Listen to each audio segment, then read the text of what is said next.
Role models. This is the Outside Gate with Steve Hall on the L4 Media Network, where we talk US moto and anywhere the conversation goes. And today we've got another role model for little moto girls out there. Another WMX star, Jamie Astudillo. How are you? I'm good. How are you? How are you? Yeah, I'm great. Always good when I get to do some podcasts and talk a bit of moto. So Yeah, these for are my sure. favourite days of the week when I get to do a little bit of this. Yeah. Um, yeah. Thank you very much for coming on the show. You're just off winning a title in Canada, so I thought we better talk about that first. Yeah, it was definitely a unexpected. Well, I wouldn't say unexpected. We went into the season. It's a short championship, but we went in losing 4 races in a row. So we had 4 races left halfway into the season. I was kind of like, oh, I dug myself into a pretty deep hole, and then luckily I went 1-1 the next round, and it just things kind of went my way, and we ended up with the championship. But it was hard fought. It was final. Like I finally got it. It had been my third year going up to Canada. I'm super happy about it. But yeah, it was kind of a weird year. Like I didn't know if I was going to go up and race in Canada. I wasn't really feeling the most motivated to go, and then yeah, it ended up turning my way. So I'm really happy that I actually went. Yeah, good stuff. Yeah, I've watched a little bit of the racing in Canada this year because I took a little bit of interest with couple of Aussies that were up there. So yeah, I always thought it was pretty cool up there. But this is the first year that I've actually watched a little bit, and it's probably a very similar sort of series as far as the caliber of riders and that sort of thing as the Aussie series, I think. Yeah, so it's pretty similar. I've heard people say they reckon Canadians and Aussies are a bit similar, so maybe there's something in that. But yeah, it's sort of that pretty good series, pretty solid Yeah. stuff, and some great looking tracks and that sort of thing. I think you probably got better tracks up in Canada than we do in Australia, but yeah, the caliber of riders and that's probably similar. So yeah, that was cool to see. Um, and I also, so whenever I'm getting a guest on the show, Jamie, I always have a look at their Instagram. I've been following you for a Yeah. while anyway, but I jump on and just see, and there might be something that I should ask you about and that sort of thing. And I noticed that you're doing some like writing articles and stuff for Blue Star. Yeah, do you want to Yeah. tell us about that? I hadn't heard of them before I saw them on your Insta. So yeah. Yeah, I actually did a few articles early on in the year with bluestar.com. The guy that runs the page, he actually had a WMX team back in the day when it used to run on Saturdays with the men and stuff, and he had a Yamaha back supported WMX team. He had the website up and did a few great things. He worked with Sarah Whitmore a bunch too. She actually took over the website for a while before I did. She was doing a bunch of stuff on there. And just because the WMX series in the US came back around, he wanted to get more involved. So he wanted to start off with the website and the social media again. So he kind of gave that over to me. I haven't been too active on that lately. Just I've been super busy with racing, with WMX, both WMX championships going on. Just graduated college. Just started a new job, so I'm kind of all over the place.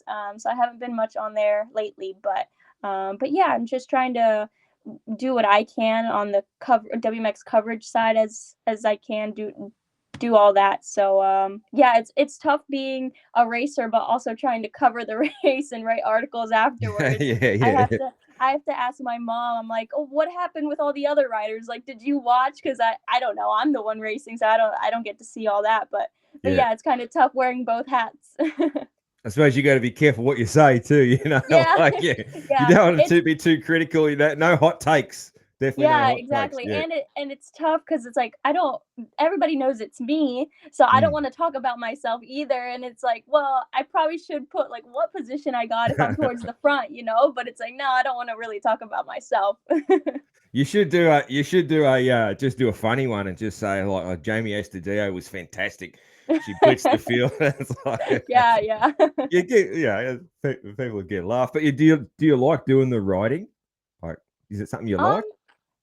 it is, but it's something very new to me. I didn't go to school for writing. Obviously, I had to take a couple English classes, right, when I was in college and stuff. Mm, So, I did do. I know a little bit, but I'm not the best at it. I definitely have to use Grammarly quite a bit. my yeah. grammar isn't top notch, but it's definitely something I like to do. Especially, I'm a huge fan of women's sports across the board, whether it's obviously motocross, but like basketball, soccer, anything women's sports. So it's actually kind of cool to be able to like promote a women's sport in a way. So I think that's really fun. That's what I enjoy most about it. Yeah, cool. Cool. Yeah, because I asked because yeah, I love writing. So yeah, I'm a writer, and I like really I love doing it. Yeah, Yeah. I used to write moto articles that nobody would read. Oh, my wife would read them, but she doesn't follow the sport, so she'd just read them to be nice and not know what Yeah. I was talking about. So nowadays, actually, other people get to read them, which is pretty cool. So yeah, that's no, that's good. Yeah, and it's interesting what you say about yeah when you're actually out there, you're racing it, and then you've got to write about it. That's different. But you'd probably have some takes that a rider on the sidelines wouldn't have though too about especially about track Yeah. conditions and things like that. Like yeah, yeah. Yeah, that's something because I went over and I raced the MXGPs for a couple years. Mm, So like when I was writing my articles about the GPs this year, I could say like, oh yeah, this is what the track condition was like because I've actually ridden it, I've seen it, I know what it's like. That's also probably something a writer wouldn't have, and especially a writer from the US wouldn't be able to talk about, you know. So mm. definitely being able to race these tracks and knowing the tracks themselves and also being in the race definitely gives me some insider stuff that maybe writers on the side don't have. Yeah, cool. And you say you're into other like women's sports and that sort of thing. Any in particular? Did you play other sports or? I didn't play a bunch of sports. I kind of played or dabbled in everything. I played soccer for maybe like a season.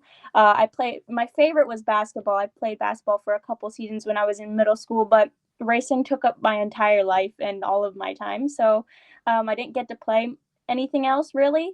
I got not that I regret it because I love racing and I'm happy with. I probably wouldn't be very good at anything else anyway, but I wish I would have been able to play something else for a little bit longer to see if I, would have been at least decent at it, you know. Yeah.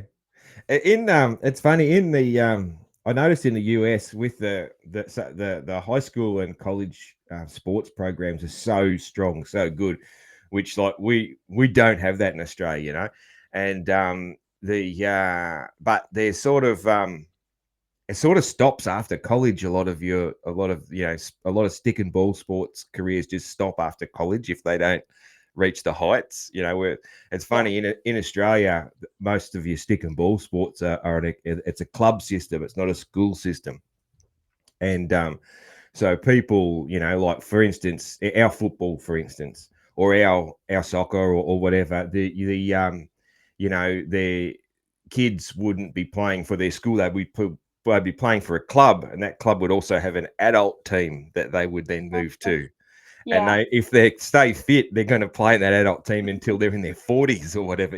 So it's like Yeah. it's a very different system there. Whereas I don't know over there, like if you had to go, if you did get into basketball and you didn't like become a college star after that, there's not really like a big structure to keep playing apart from just like rec games, is there? So yeah, Yeah, that's it here. yeah. But then again, it's sort of yeah. I've got mates like L4 Media who helped me out with this. They're big into stick and ball sports, and I'm sort of their moto content. And Okay. they're Texas based, and some of the stuff they show about the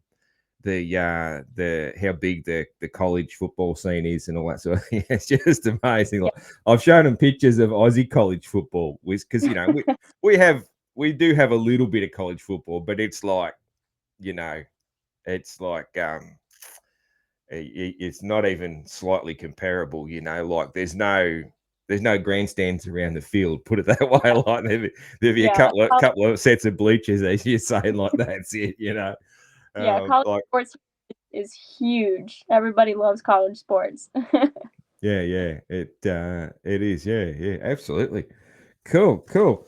I had Jordan Jarvis on a little while ago, and yeah, that was a fun chat. And she'd just been up to race against you in Canada, and Yep.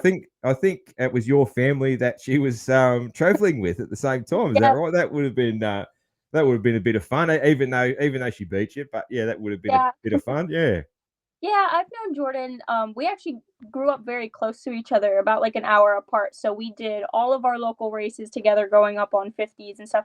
I actually grew up racing, or I started on quads. And back then, quads and like dirt bikes were at the same races, at our same like local stuff. So even before I started racing dirt bikes, I knew her and we were best friends and stuff at the track because we were the only two girls.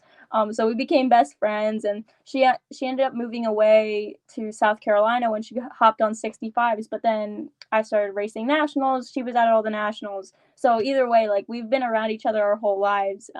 So I mean, even though we're competitors and she's always, since we're the same age, she's always been like who I race against. She's my toughest competition ever since we were little kids. But we've been really good friends, you know. So we kind of put the competition aside, and because women's motocross is, you know, it's, we don't have as much help. We got to help each other for us to Mm. succeed. We need to be friendly. We need to help each other as much as we can. So she wanted to go up, and I was like, hey, we have everything you need if you want to go for the weekend. We gave her a place to stay, and you know, we just helped her out as much as we could. So yeah, she she got the win, but also in a way I don't shy away from competition. So if she wanted to go up, Mm. and that's great because that pushes me as well. So yeah, that's how it went. We had a great time. She's a good laugh, you know. She we have a lot of fun. So yeah, it was great. Yeah, it was good. Yeah, and I see Jordan won the last round there of the US series. So, and I know the point structure is weird. I Yeah. remember um Sophie explained the point structure to me, and I was like, it seems weird. So it's hard to Yep. figure out exactly where you are, but you're sitting like third or fourth at the moment. So Yeah, either third or fourth. In On the point standing right now, it does say third, but because of our throwaway rounds, I yeah, could be, because I am pretty close to Lachlan Turner right now, so I could be in fourth. Not too sure yet, but we have two more rounds, so we'll see how that ends up playing out. yeah. It's that is that a bit of a goal of yours, that podium? Yeah, of course that would be great. Obviously that was the goal coming into the season, but I've had some pretty tough races. Just dumb mistakes, either crashing. High Point should have really been a good weekend for me. I felt really good, felt really fast, but I I ended up falling the first moto, and then the second moto I crashed really bad, and by the time I was able to get back up, they were already lapping me. So that was one that like went out the window. Where else I've just been having stupid races, so it hasn't been going the way I planned, but hopefully I'm really confident about this next round. It's close to me. It's about 3 hours. I've been there quite a bit growing up, so I'm excited. Hopefully that one goes well and I can make up some points back. Cool. So you have been there. That was my next question is Yeah. have you been to this round in Pennsylvania? Like Yep. it's called what's it called? I got it written down here. Pastrana. It's something to do Yeah. with Travis anyway. Yeah. Pastrana Land or something, is it? Yeah. Yeah, it's the Travis Pastrana Pro Challenge. It's That's the name of the race. It's a big pro-am, big money for the guys as well. But it's called, the track itself is called Pleasure Valley. It's owned and run by Jeff Cernick. I don't know if you know who he is. The I've heard MX that Tire. name. I've heard the Yeah, name for sure, yeah. he does like he I don't know if he doesn't run the Dunlop Amateur Elite program, but he has something to do with that. He has big ties with Dunlop and stuff, and he's at all the amateur races and all that stuff with his rig, selling Dunlop tires and everything. So, so he's well known in the amateur scene, and he runs that place. And he's always put money up for this race for the women's class, even though it hasn't been a WMX round. Like, he's just been super grateful and has always supported women's motocross. So he's always tried to put some money in, and he's even putting a bigger person for this round as well. So that's great. That's exciting. He even did a money race earlier in the year for us women. Yeah, and it was good. It was great. And so I'm super excited to go over there. Yeah, cool. And then the last round, where is that? I've written down there. Oh, the last Yep. round's at Ponca. Okay. Yep. Yeah. Yep. So I you've all been there. Yeah. I haven't. I've Oh, you actually haven't. Yeah. I've been to Ponca one time, but I was very young. I must have been like 10 or 11. So it's been a very long time. It's been over 10 years, so I don't really remember the track. I was very slow at the time. Yeah, I'm going in kind of blind because it's been a while. Yeah. Yeah. Yeah. Yeah. Interesting. It's been a lot. The results in the WMX have been pretty like inconsistent. Like Yeah. it's like different people winning and that sort of thing, which makes for an interesting. And there's sort of I mean, you're all so young, but there's like the young and then like the really young, Yeah. the two like Kylie and Lachlan. I don't know how old they are, but you're younger than like the rest of you in the mix and that sort of thing. So yeah, it's pretty cool to see. It's probably good timing that the series sort of. I mean, it should. We wish it was always going, but for it to get Yeah. back going while, because I know, I think it was Sophie mentioned that she was nearly gonna maybe hang up the boots until it came back around because she was sort of like she'd reached her goals at Loretta's and stuff, and Yeah. she was like, maybe I'll hang up the boots and I'll still ride for fun, but stop the racing Yeah. goals. And then this come around, she's like, oh, and that Yeah. happens, at the same time as Jordan's still around and yourself and that sort of thing. So, what do you like? Your early 20s Yeah, now? I'm 23. I actually turn Yeah. 24 next month. So Okay. Yeah. I'm one of the older ones in the group up Which is front. crazy. Which is crazy. Like, it's just, Yeah. it's not. It's so young. But Yeah, with no WMX around, kind of like how Sophie said, like she was ready to stop racing and she had her goal. She already won Loretta's. What was there more for her to do, right? But a lot of girls stop even way earlier than that because a lot of the girls know, well, like I'm not gonna win Loretta's, right? Like there's only so many girls that can say like, oh yeah, I'm gonna go to Loretta's and win, right? So a lot of girls are like, once they're done with high school, they're done. They're done racing because, well, it's time to go to college. It's time to get a job. There's no future in WMX or women's motocross. So they just quit. And it was, that's why right now there isn't a lot of older girls, right? It's a lot of teenagers. That's who's racing right now. Um, Me and Jordan are really the only two from our group when we were growing up that's still racing, at least like all the time.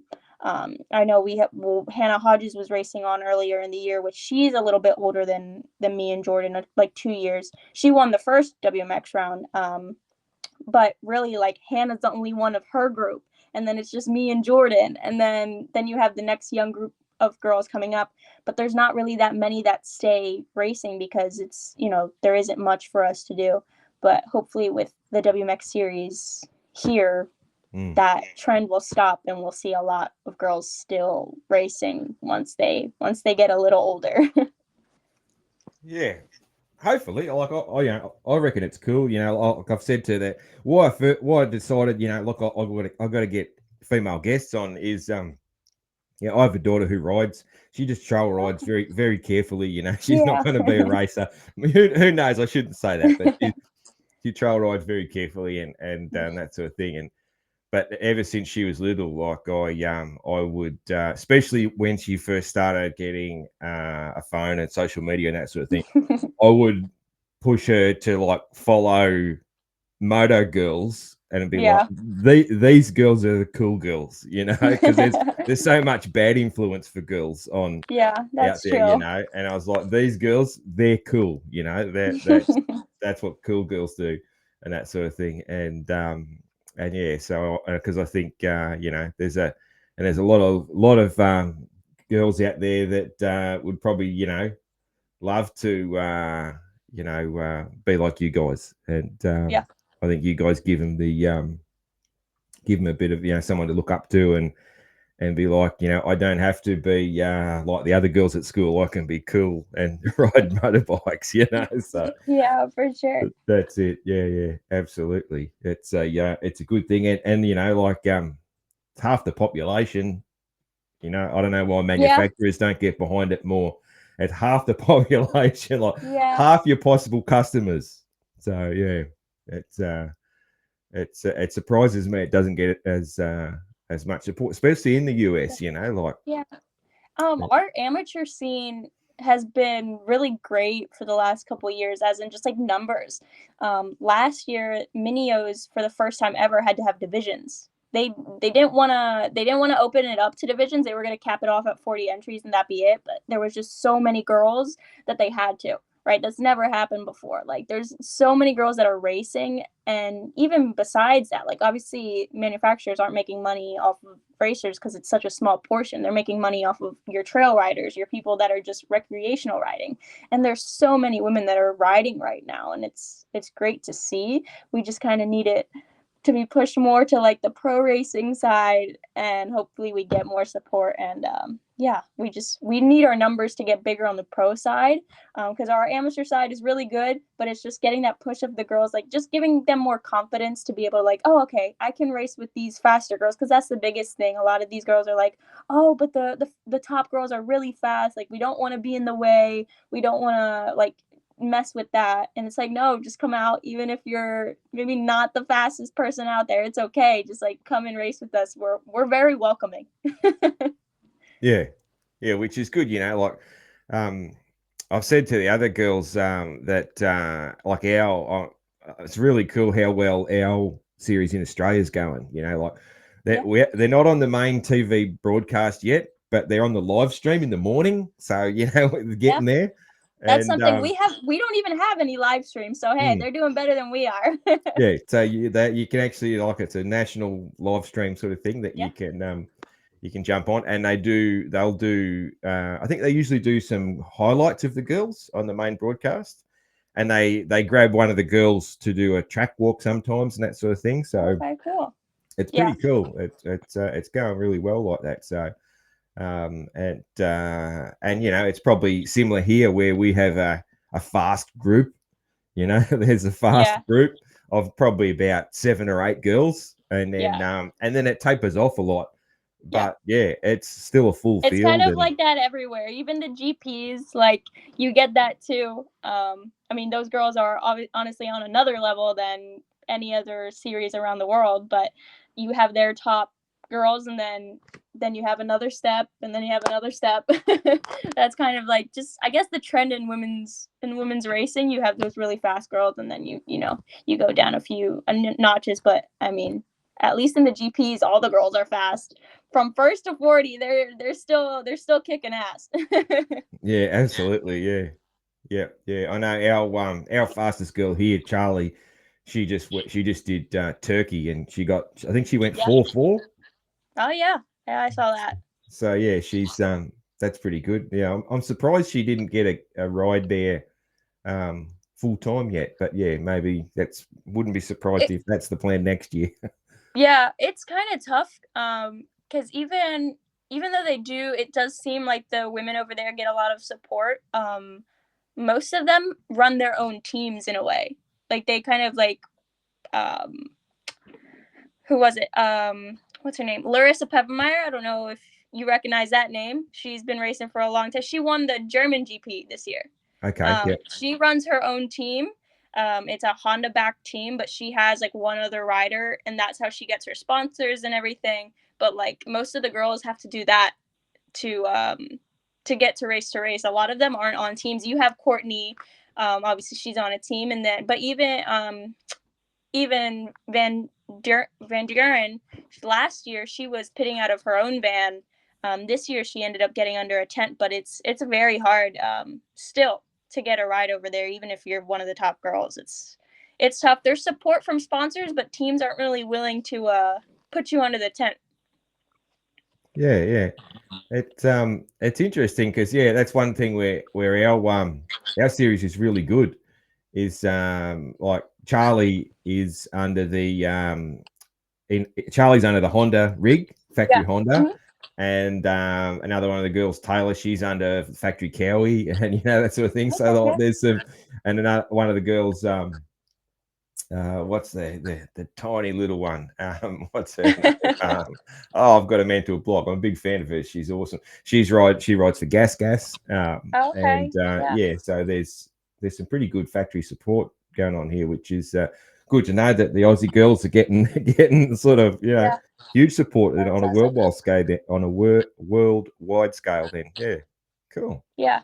Yeah. That's awesome. Cool. So, you do you still have like dreams to get back over to Europe? I went over I did 3 seasons over there. It was really tough for me just because it's so far away from home. And I was over there for 1 year. I was there for almost 6 months out of the year. It was a lot. It was really hard for me to kind of keep my training up and everything because my parents helped me a lot with getting over there. It wasn't like I had a full ride or anything. The team that I was on, Jessic Racing, they helped me quite a bit, but it was still coming out of like our own pockets, sponsors that I had here. So it wasn't like I was able to live there full time and train full time. Um, if I were to get the opportunity to be able to do that, that would be great. But it's just the circumstances that I was in. I didn't feel like I could put my best foot forward, honestly. So I was just kind of like, if it happens, cool. If it doesn't, it's fine. Like I did it. I got to go to all those tracks. I had a few good races. So I got to live out my dream. That was my dream from when I was a little kid. I even had a cup in my room that I would like.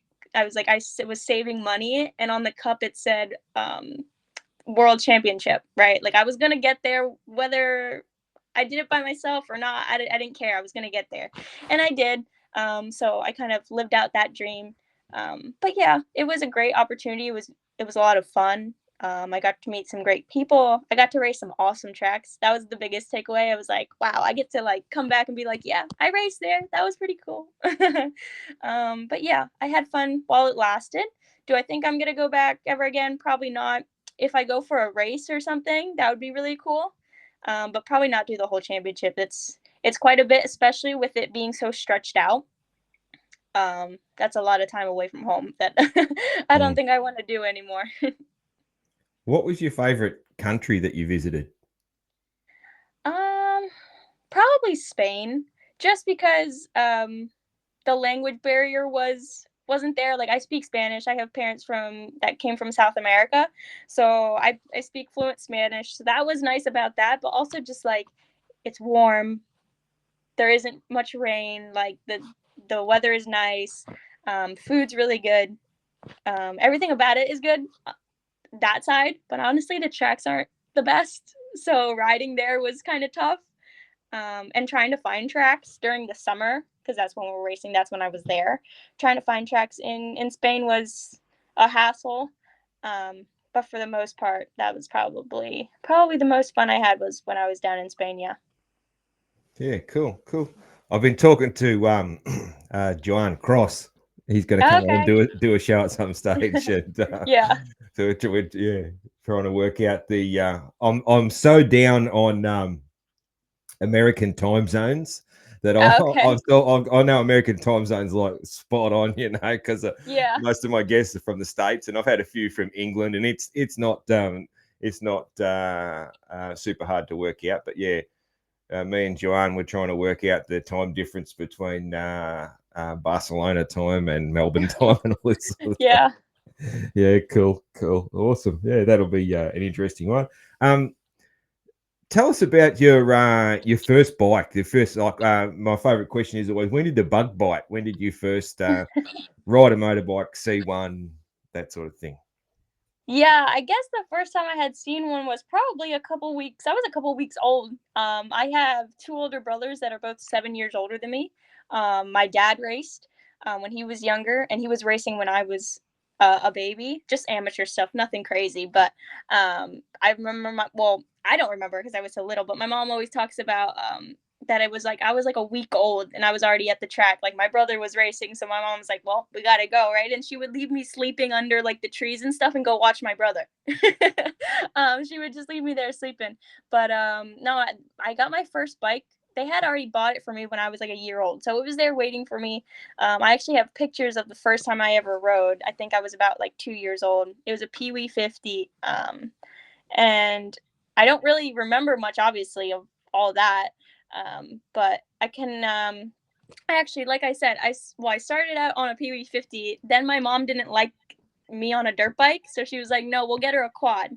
So then I grew up racing quads until I was about like 8, 9 years old, and then it was getting hard because my mom would have to take me to the quad races, and my dad would take my brothers to the dirt bike races. So they were just like, "Nope, we'll just get her a dirt bike so we can all go to the same races, and it's just easier for everybody." And so we did that, but I rode for fun, and they didn't, just like how you said about your daughter, they didn't really think I was gonna like race and take this very far. They just kind of bought me a bike because, well, everybody else was doing it, so why not buy me one? Um, and then I finally wanted to start taking things seriously when I turned like 11 years old. My brother went off to a training facility down in South Carolina. He was homeschooled, and I was like, "Hey, I want to do that. Like, why does he get to and I don't? Like, why am I still going to school every day, right?" And they were like, "Well, he's not going to school because he's training full time to race." And I'm like, "Okay, well, I want to do that too. Why not, right?" And then and the goals then became like, "Oh, go to Loretta's, do Minios, and do all the amateur nationals," and it just kind of took off from there. And then I really haven't looked back since. It's kind of just been go, go, go, do all the races I possibly can, and yeah, it's kind of led us to here, I guess. That's the way. Yeah, Pee Wee 50. That's definitely the most popular answer for that question. Yeah. Do you remember your first crash? What was the first crash in the Pee Wee? Ooh, I don't think I remember that. The first crash I can remember was on the quad. It was those Suzuki, what are they, Suzuki 50s? Yeah, yeah. Yeah. I was on a Suzuki 50, and I was going over like a jump. I wasn't jumping, obviously, but I went over it, and I guess I like went down the wrong side, and it flipped over on me, and I ended up in the like little ditch on the side of the track. And the bike or the quad was laying on top of me. I was in the ditch getting all wet, and I remember other people came up to me, and they were like, "Oh, don't move her," something like the quad landed on me, so they were like, "Oh, maybe something's broken, don't move her until the paramedics get here." And my dad, I was crying, obviously I was screaming, right? And my dad picked the quad off me, picked me up, put me back on the quad, and said, "Go." And he said that I kept continuing racing while screaming. He could hear me screaming as I was riding away back on the track. Yeah, that's awesome. That's awesome. Sometimes the best thing is Yeah. to get kids going real quick before they think Yeah. about it too much. Yeah, that's what I find. I've helped out with junior racing a fair bit, and there's a couple of things. Yeah, get them back going quick, and then suddenly their mind's Yeah. just back on race, and they forget the Yeah. shock because it's just shock. Yep. You know, it's not usually not even Yeah. pain; it's Yeah. They just don't get shock. hurt. They just get scared. And then there's always a difference if they can see mum or dad, or it depends on what mum and dad are like, but particularly mum, if they can see mum from where they crashed, there's always a lot more emotion. Yeah. It's a funny thing. Yeah. If they crash in front of the crowd and mum's there, oh my God, it's 10 times worse. You know, it's like, oh, Yeah. but if Yeah. it's out the back and there's no one that can really see them, then, oh, whatever, they just take off again. Yeah. So. Yeah, Yeah, for sure. and the worst is when mum comes running towards. I've had that Oh, before. yeah. That it's all over then. They're not Always. even going to get back on the bike when mum comes. It depends. Sometimes mum's Yeah. tough and dad's the sook. It depends on the everyone's a different, you know. But yeah, usually the dad's like the tough love and the mum's the sooky one. But yeah, it depends. Yeah. For Sometimes sure. you get the Jeannie Carmichael types though too, you know. And, Yeah. Cool. Tell us about your the Gear 110. Are you like involved in that, or are they just someone that sponsors you, or? Yeah, no, they actually they just sponsor me. They reached out to me a couple years ago. I guess this is my third year with them. They're actually a fairly new company. When they reached out to me, they had just started, maybe like they had obviously had the gear in production and all that, and they had gear out, but they were still very, very new. They didn't have a lot of people wearing their gear. Not a lot of people knew about them. And they reached out to me, and they've been great ever since. they've grown quite a bit here in the U.S. They're all over the amateur scene here. They help out quite a bit of, well, they have their few elite riders that they help out, but I mean, everybody, you go to any track around here, even if it's locally, you'll see at least like a, I don't know, a handful of people in 110 gear, and it's only been a couple years that they've been around. So it's like they've grown so fast and they're doing so well. And I don't have anything to do with the company, but I've been around since their start. So like I feel so proud of them and everything that they've done. They're just working so hard to get it out there, and they're doing a really great job. Yeah, I see. I looked at their website, and they sell like replica jerseys of their Yeah, athletes. So yeah, you can buy you know, you can buy one of your, like a little kid can buy one of your jerseys from their site. yeah, That's pretty cool. Yeah. yeah. That's new. They actually just they didn't even ask us. They were just kind of like, oh, this is happening, here's the link, if you guys want to post it, cool, if not, whatever. And I was like, oh wow, that's great, like that's a great idea. And that happened like a couple weeks ago, and yeah, I hope it's going great.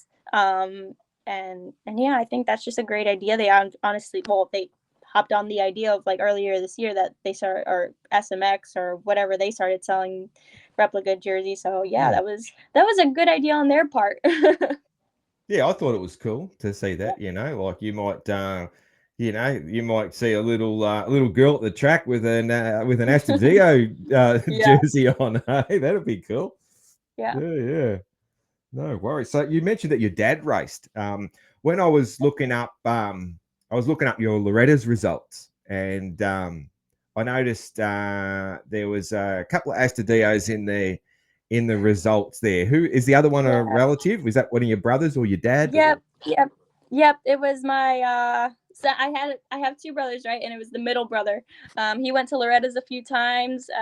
He actually grew up he didn't start riding until he was about 7 years old. Wasn't very good when he was young until he got on the big bike. He went to Loretta's in B class, raced A class at Loretta's. Did the whole, like, once he got older, he did all the amateur nationals. Did a few years of the pro nationals and stuff like that.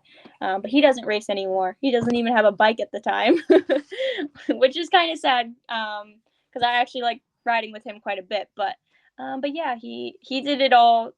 He did it all too. He lived at the training facility. He did the whole shebang. yeah, cool. Right, so your older brother, the oldest one, did he race and ride, or was he into something different? Or Yeah, he raced as well. He actually lives in Ecuador, so he didn't really grow up with me and my other the brother that raced Loretta's, right? But he ended up racing too. He was quite good for growing up in Ecuador. He raced the Latin American Championships, growing up like on 85s and stuff like that. He ended up going pro in Ecuador as well. He did, but he didn't race full time. He's actually a doctor now. So he was focused on other things while me and my other brother, we just wanted to go racing. But yeah, so he's a doctor now. He's the smart one out of the group. cool, yeah. So Ecuador, that's Lorenzo. Lorenzo comes from Ecuador. No, No? Davalos. Davalos. Okay. Yes. Yeah, yeah, Yep. yeah. Cool. I knew one of the guys. One of the guys did. Yeah, yeah, yeah, yeah. Marty. That's it. Yep, that's right. Is so? Did your parents come from Ecuador? My dad is from Ecuador and my mom's from Costa Rica, but they met once they were moved here, they met here. Okay. And then and then I happened. No worries. Yeah. So, is Marty like the best rider ever from Ecuador? I'd say so, yeah. I don't think there's anybody that's been close. I mean, there was Martin Costello too that made mains and stuff like Oh that. yeah. He made a bunch of points. He was very good as well. But obviously Davalos was the only one from Ecuador with factory rides and stuff Mm. like that. Um, yeah.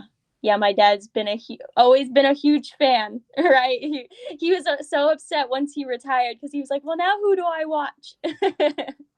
Yeah. What about like Costa Rica? Is there a is what moto guys have come from there?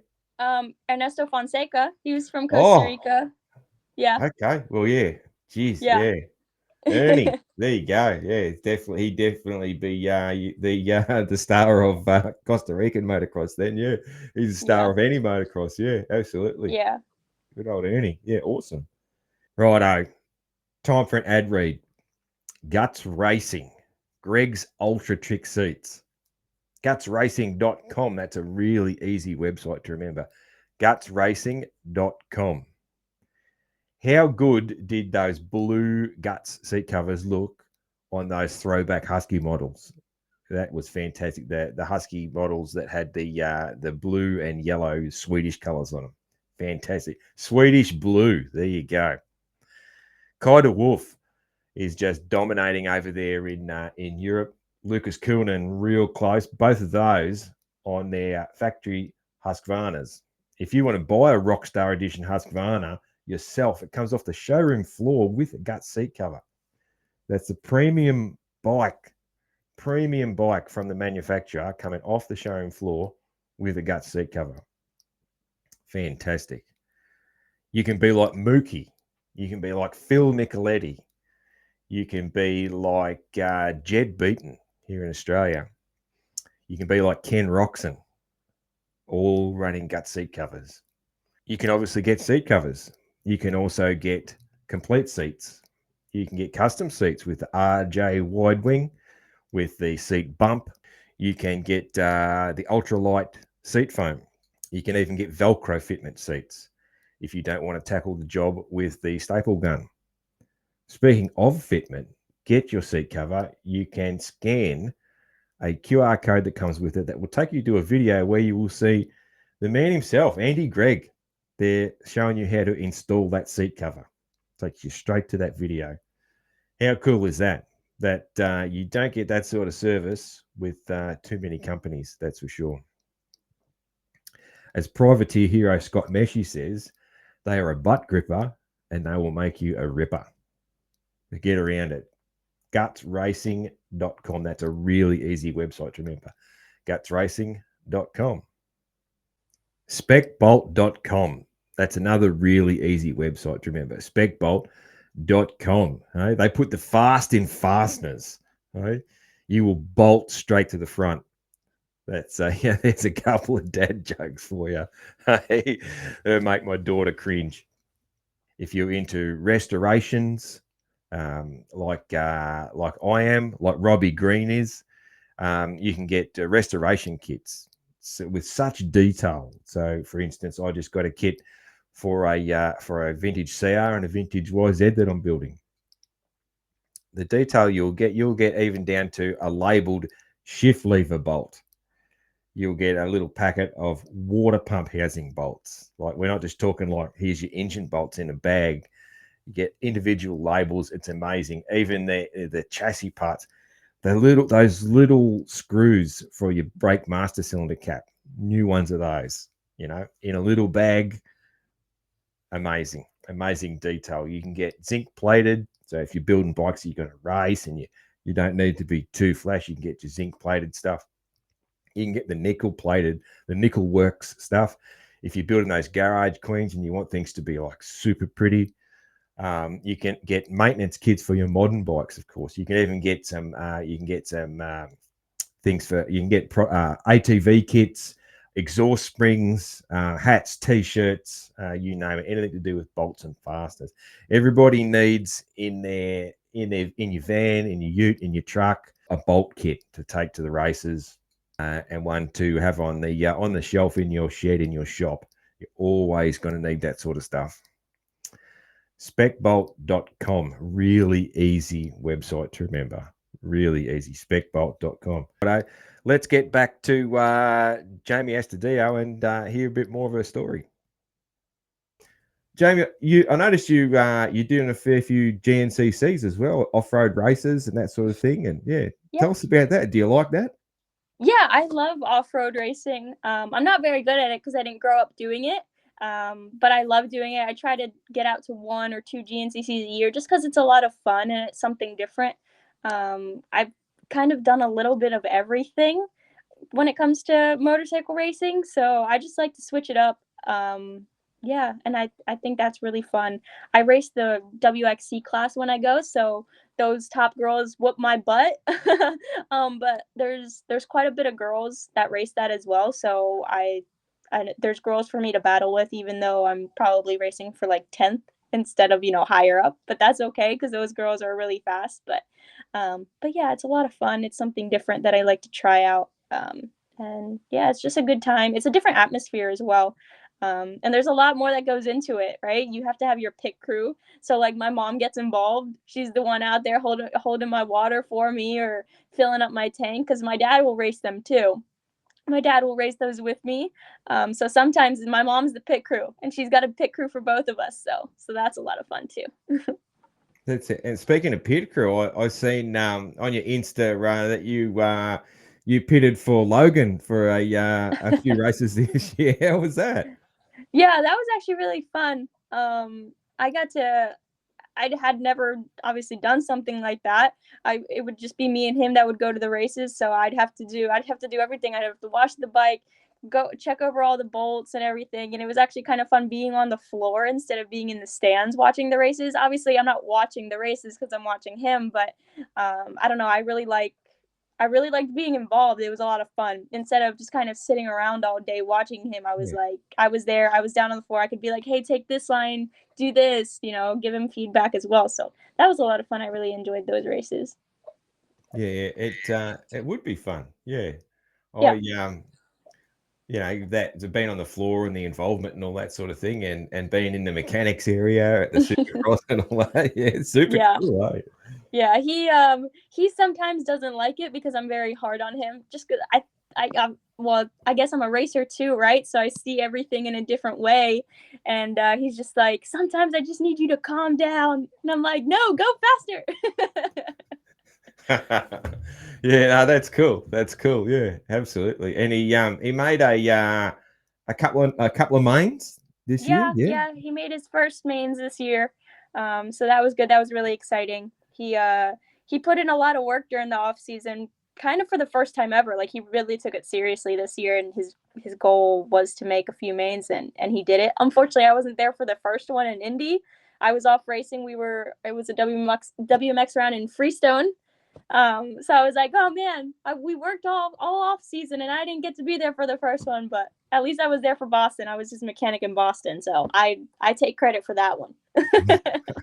That's right. Did you guys meet like through racing or yeah. like yeah? Yeah, so Logan's from Pennsylvania as well. So he lives about an hour and a half. So we grew up kind of like just me and Jordan, right? We grew up racing at all the local stuff together, and yeah, like just me, him, and Jordan, we've all known each other since we were little kids. So we've been around each other our whole lives. Yeah, that's that's cool. Yeah, very good. Yeah, it's cool, isn't it? There's a lot of young people, they meet their partners through moto, don't they? It's a cool thing, but it's shared interests and that sort of thing. It's also it's also it's good stock too, because like moto people are good people, so yeah. And I mean, well, with me, like racing has been my entire life. I was homeschooled growing up. I was living at a training facility most of my childhood. So like racing and people, or being around people that race moto, that was about it for me. And yeah, so I guess that kind of, it was bound to happen, right? yeah, absolutely. What's the dog's name? I don't mind when dogs bark on the show, because I love dogs. I love dogs. Yeah, her name is Nala.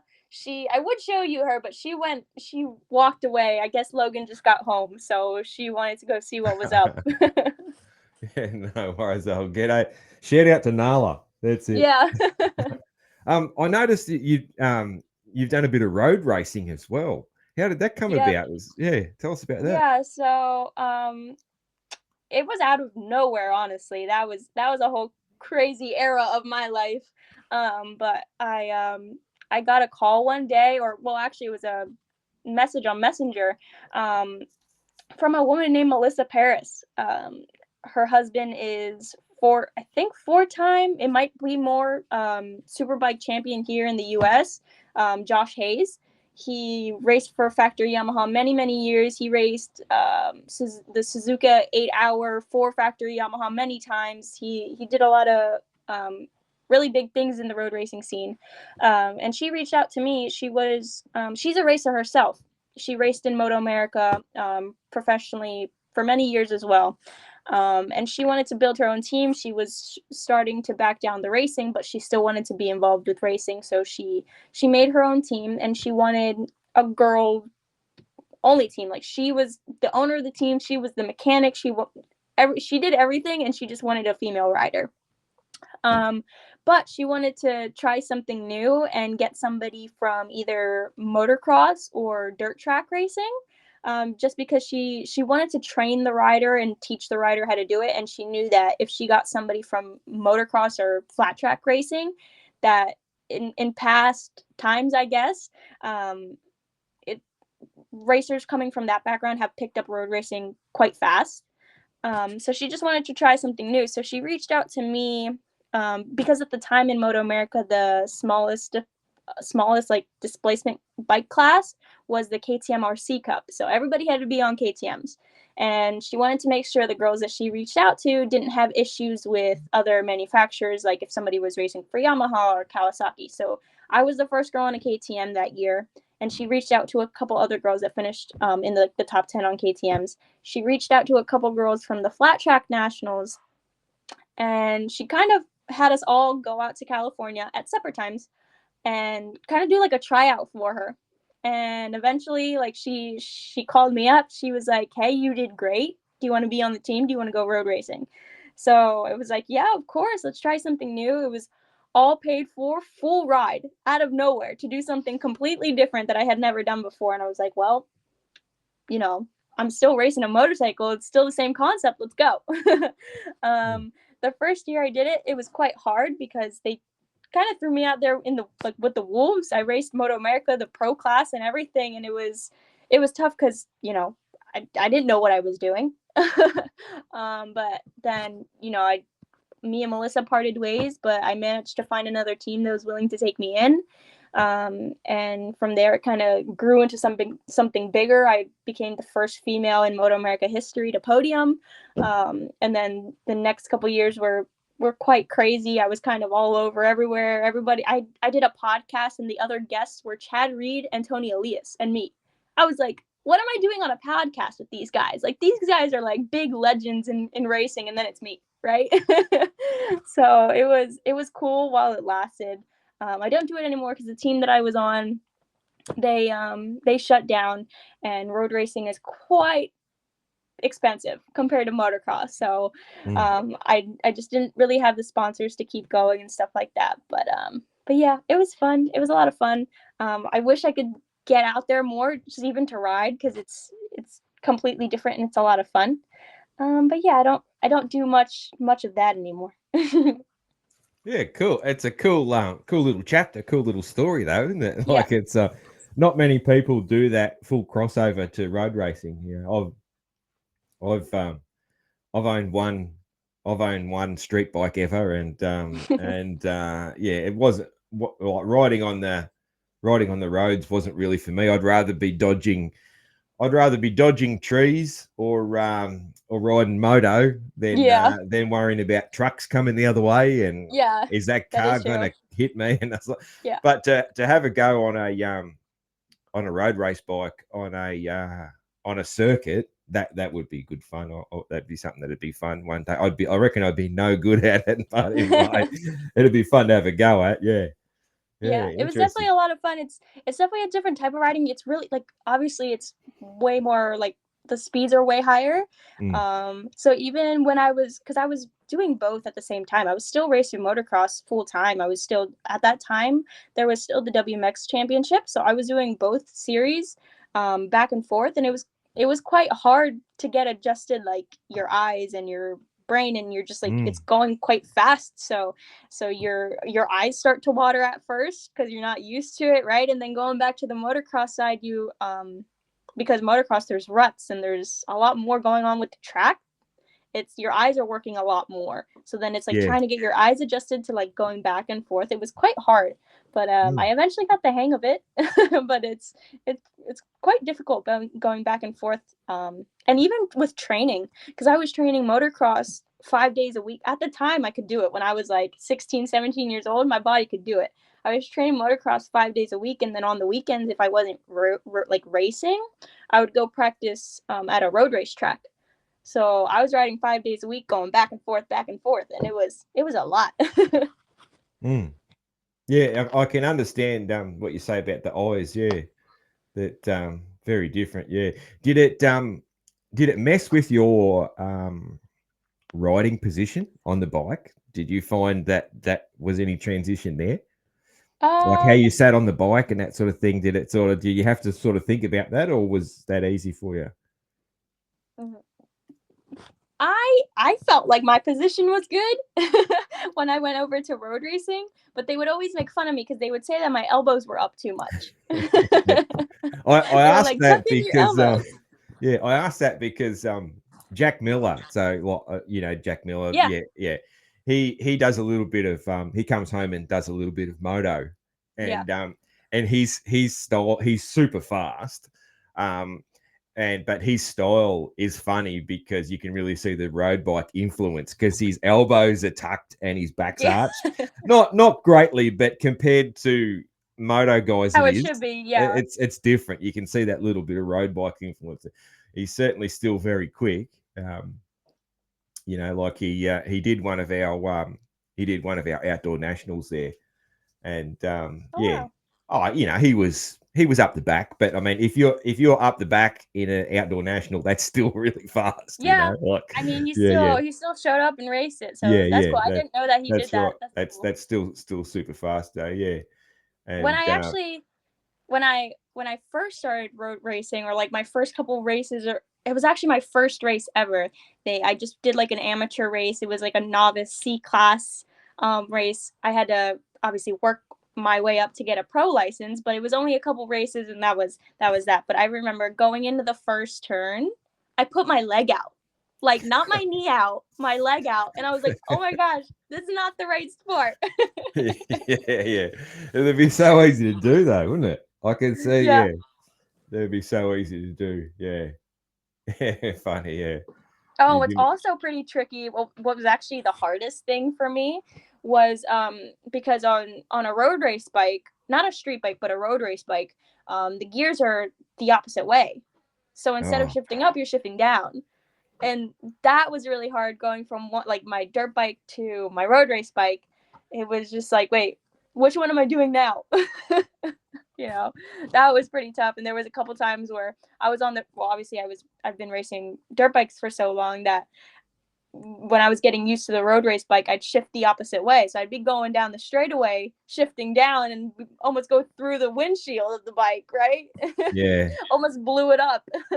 But yeah, that was, You'd be definitely hitting the rev limiter doing yeah, that. yeah. So that was quite Absolutely, hard yeah. too. That took a while to get used to. And dragging my knee, that was something for a while. Anytime I touch my knee for the first time of like the day or something, or it's been a while since I had ridden and I touch my knee for the first time, I'd like jump. Like, you would see me, like I'd get scared and I'd be like, oh no, I don't like that. So that took a while for me to get used to too. Yeah. Yeah, no, that's yeah, I've definitely never done that. I just had an old school street bike, the only one that I've ever had. It was fun, that sort of thing. But yeah, I definitely wasn't trying to drag anything on that. It's good. I always say it's a good thing that I did dabble in street bikes though, is because I met my wife while I was on that bike. So that was Oh, there you go. so that Yeah. was lucky that I did have that street bike for a while. Yeah, cool. Um, no worries. We could talk, heaps about your moto life so far, but I don't want to keep you too long. So, I have some different topics and some different things Yeah. towards the end of the show. What sort of music are you into? I I listen to basically just kind of like pop that's on the radio. My favorite artist right now is Tate McRae. I don't know if you've heard of her. She actually just went on tour. She's kind of blowing up everywhere, really. She's doing a world tour, so she just finished her U.S. side, but she's actually going to Australia now. Like, her next part of her tour is in Australia, and then she goes to like China and Tokyo and all those places. But She's my favorite artist right now. Her album is on repeat, but it's all pop, just normal pop that you hear on the radio. Yeah.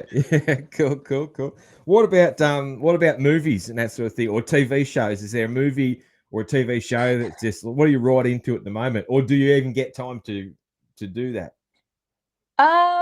Yeah, I watch a lot of true crime documentaries. That's my thing. I'm a huge true crime fan. I watched I don't know if you've heard of the show. It's actually an older show. It just got released on Netflix, so that's why I just watched it. But Dexter? Oh yeah. Yeah. I binged Dexter. It was like 9 seasons of it. I watched it within like a few weeks. I was obsessed. It's a pretty good show, but that's kind of what I watch. Yeah. My wife, she's good at binge watching, whereas I can't. I don't have the attention span. Like if I can, I've got to love a show to get through 2 episodes before I've got to get off the couch and go outside for a while. Yeah. I can't veg out on the couch that long. And but yeah, so I often see like, so for Dexter, I would have saw like 2 episodes, Yeah. and then missed 6, and then saw another couple of that. But the ones I saw were good, you know. So, Yeah. No, yeah, well, it was a fun show. What I do is because, well, now I have Netflix, like everybody has shows on their phone, right? So I'll be cooking dinner or cleaning up or whatever, and I have it on my phone. So I'm always having something playing while I'm doing other things. So yeah, because like you said, I don't like really sitting, but I like to watch. So I'll do other stuff while it's on my phone. That way I can binge it that way. Yeah. Cool. Nice. What and does Logan like that the same shows as you, or do you fight over the remote, or? I don't. He doesn't really watch much TV. He kind of does his own thing. He likes to watch what is it? Streamers on YouTube. That's his thing. Like video game streamers and stuff like that. He's into that. Yeah, he's into that. So he watches a lot of that. I usually have the TV, or he's a big fan of American football, so he'll put that on, or just he's on YouTube a lot. So any YouTube videos, that's what he does. So I get the TV, and he can have his phone and his laptop on YouTube. Yeah, cool. Tell us your best story about beating the boys. I have quite a few. I'll bet you do. Yeah. I guess this one's kind of funny. This actually happened when I was kind of getting fast, but I wasn't that good, and I was still just racing a lot of like local stuff at the time. I was on an 85. And I'm on my local track that's literally 20 minutes down the road. And I win, I guess, like the 85 class, right? Just 85, 9 to 11 is what our class structure is for that age. And I win that, and whatever. It's just our local series. And the kid that got second comes off the track, and he's yelling at me, but I don't hear what he's saying. And I'm like, what's going on? So like I pull off, or I wait for him, and he's like yelling, not maliciously, but he's like, that's so unfair. I just got beat by a girl. That's unfair. Like, I was like, what do you mean it's unfair? Go faster. But there, yeah, I remember, I'll never forget that he just started screaming at me that it wasn't fair, and that his dad walked up too, and he was like, it's not fair. Yeah, that's I'm tipping that kid, his career didn't go too far. Yeah, I don't ever know what happened to him, but I don't think so. Yeah, no, attitude problems there, definitely. I don't think he would have that kid would have handled too much adversity through his racing career. That's for sure. Yeah, maybe not. Yeah. It's fun. I think most of the girls I've had on have asked that.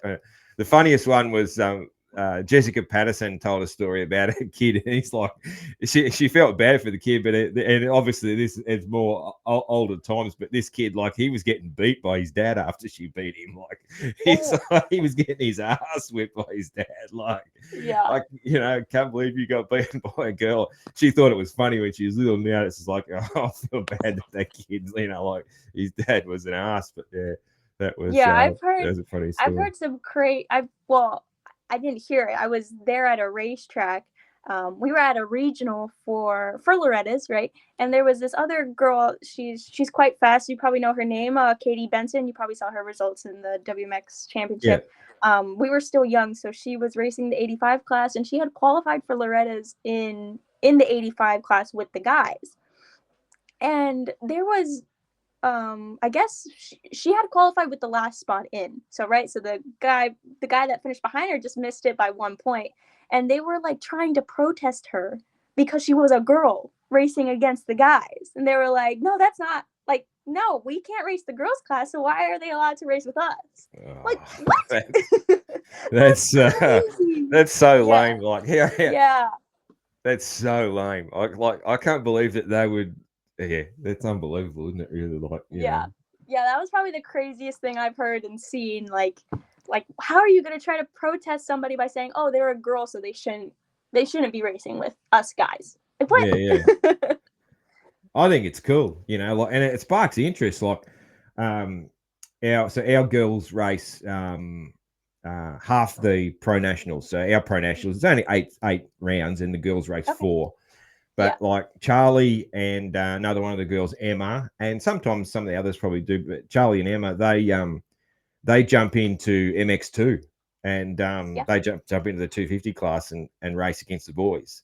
And like one of the rounds that like my daughter came to, one of the closest round to me, she came along and she does a bit of photography and stuff, and I was like, hey, Charlie's racing the boys today, because there wasn't a women's round, and my daughter thought it Yeah. was really cool. Like, which Yeah. one's Charlie and that sort of thing. And one of the things about Charlie is they've said it about her since she was little.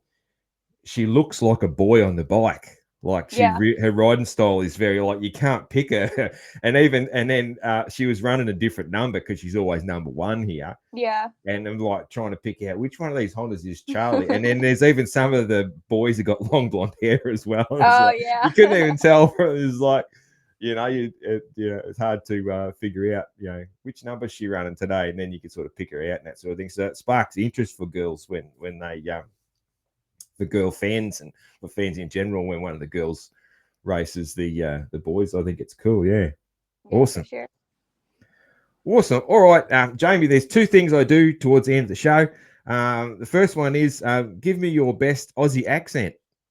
Oh, gosh. I often get that reaction. Oh, this is about to be so embarrassing. I'm going to keep it short and sweet. Hey, mate. That's all right. That's all right. It wasn't too bad. Yeah, that's all right. I often, I get that reaction often, and yeah. So don't worry. It's don't worry about being embarrassed, because not on this show, that's for sure. And then one thing I never do is get embarrassed, because the outro to the show is me singing a little bit of Kenny Rogers, and Okay. and there's a backstory to it. It's just a fun thing. I am not a singer. I'm just a guy that likes to sing and like this song. So I'll sing the outro, a bit of Kenny Rogers. It's Kenny Rogers, The Gambler. And I always say to people, you're welcome to join in. Most people don't, so don't feel any Yeah, pressure. I don't know the song, so I can't That's right. join Now, in. not if you're into pop, you probably don't know much Kenny Rogers. Yeah. So I handed him my bottle, and he drank down my last swallow. Then he bummed a cigarette and asked me for a light, and the night got deathly quiet, and his face lost all expression. Said, if you're gonna play the game, boy, you gotta learn to play it right. You got to know when to hold 'em, know when to fold 'em, know when to walk away, know when to run. You never count your money. When you're sitting at the table, there'll be time enough for counting when the dealing's done. Jamie Astudillo, thank you very much for joining us on the Outside Gate today. It's been good fun.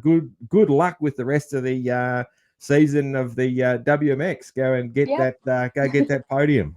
Yep, for sure. Thank you very much. Great. Thanks for having me. And your rendition of the song was great. Yeah, I think I think I'm somewhere. I'm not definitely not great. I'm not terrible either, but I'm definitely not great. I'm not going to give up my not going to give up my day job, as they say in Australia. Yeah, all right, thanks, mate. Cheers. Bye. Yeah, thank you.